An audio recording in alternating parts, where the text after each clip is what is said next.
This would be a wild move for the New England Patriots.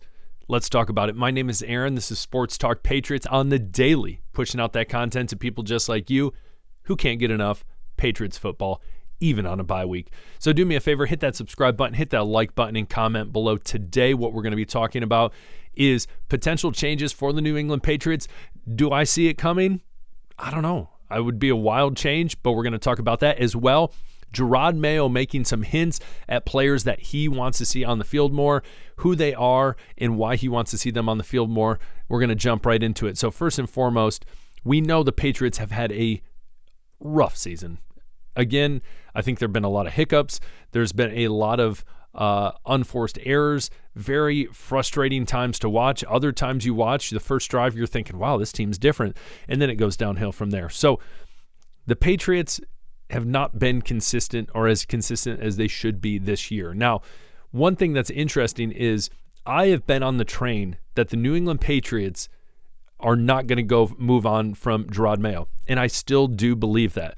But what's been interesting is even though the ownership, the Krafts, all these different people have essentially not necessarily saying it, but in a way by not addressing it, are obviously still in support of Gerod Mayo. Let's remember, Gerod Mayo played for the organization, won Super Bowls with the organization, coached as a position coach and moved his way on up to head coach, was being groomed to be the next head coach after Bill Belichick. And so in my mind, it is very hard to move on from someone like that quickly. Now, again, it would be a wild move, but who knows?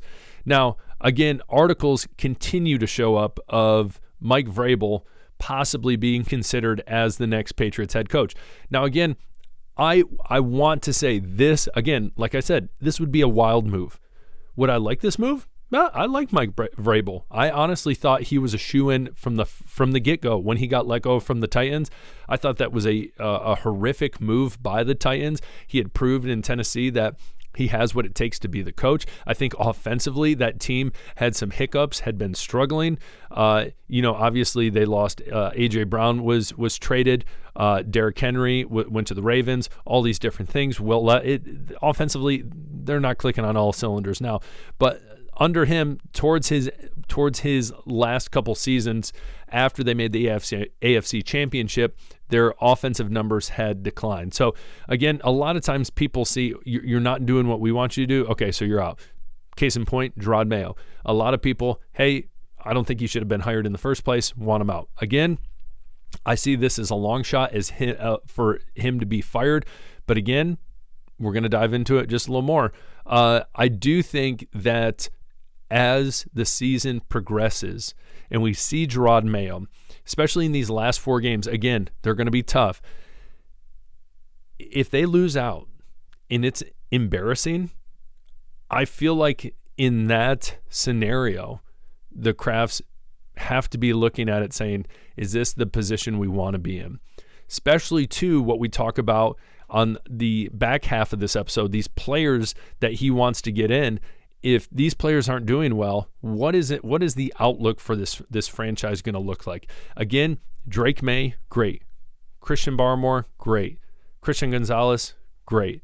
Ramondre Stevenson, I think he has a ton of potential there. Pop Douglas, there are guys there. There are guys there that have a lot of promise.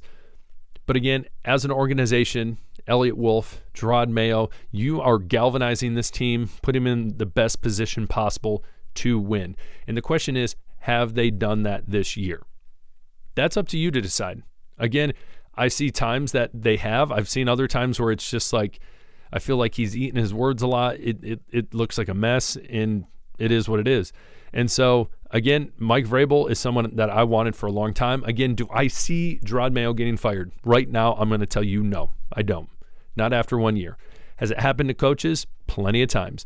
But again, I think Gerod Mayo, the thing that he has going for him is he has a backstory with the Patriots, and he has a relationship, and there's a reason he was groomed for this position. So, again, I think you got to trust the process. We'll see, and, who knows?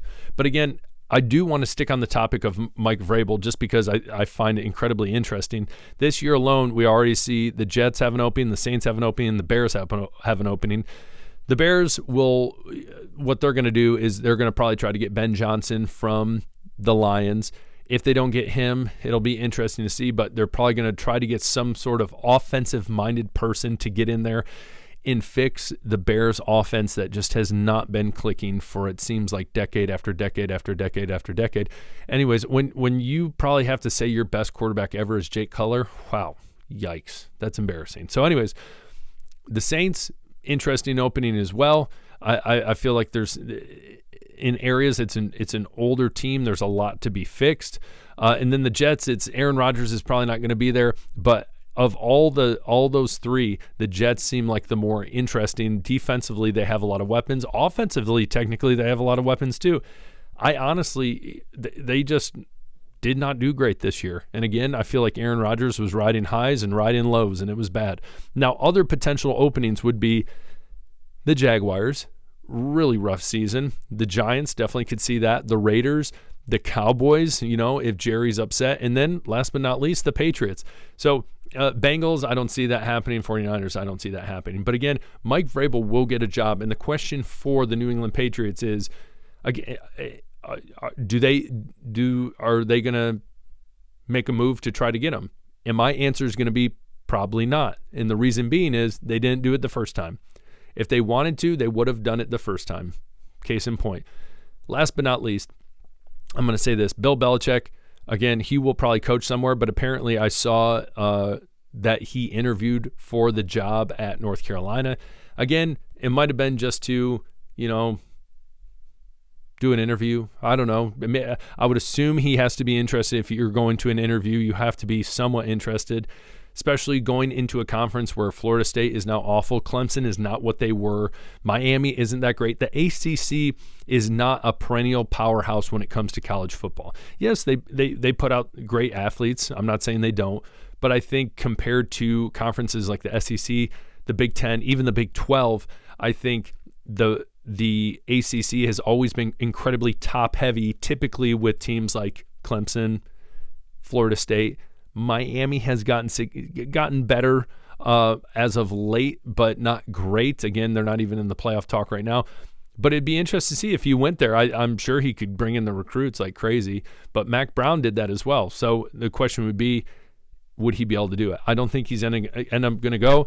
I think that it would be more interesting to see him possibly go to a team, even though I would hate it, would be like the Cowboys. I don't think Mike McCarthy is going to be last much longer there, and so it'll be interesting to see what exactly happens there.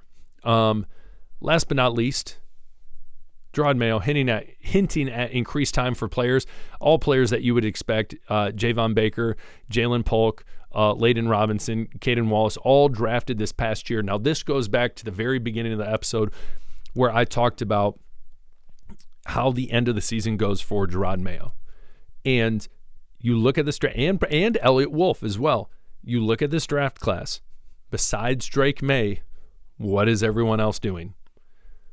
Honestly, so far, besides Drake May, the best pick in this draft class has been Layden Robinson, and I wouldn't say he has been phenomenal. He's had to go into an offensive line that has struggled, that's been tough, and he's played probably well below average. So, again, Caden Wallace, he's been in the IR.